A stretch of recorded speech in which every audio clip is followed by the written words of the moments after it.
all that. It's actually a minute early.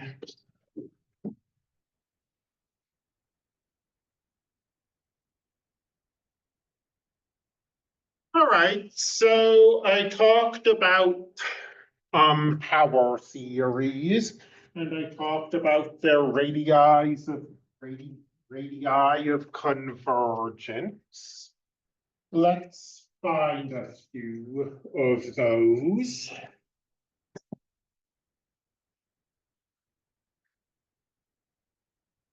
Let's start with something we've already looked at. The power series x to the n. So we looked at this on Monday, and we observed that it was geometric, and that therefore it converges if the radius is less than 1 in absolute value. And the radius is that x, hence this statement. Let's take a look at this now in terms of the ratio test. We'll look at this ratio, we'll take a limit, and we'll see what happens. We'll see if the limit is less than 1 or greater than 1, or which might very well happen if the answer depends on x, because x is a variable now. So x to the n plus 1 over x to the n equals the absolute value of x. You take the limit as n goes to infinity. Well, since n isn't showing up here, letting n go to infinity doesn't do anything. The absolute value of x remains x. And the ratio test says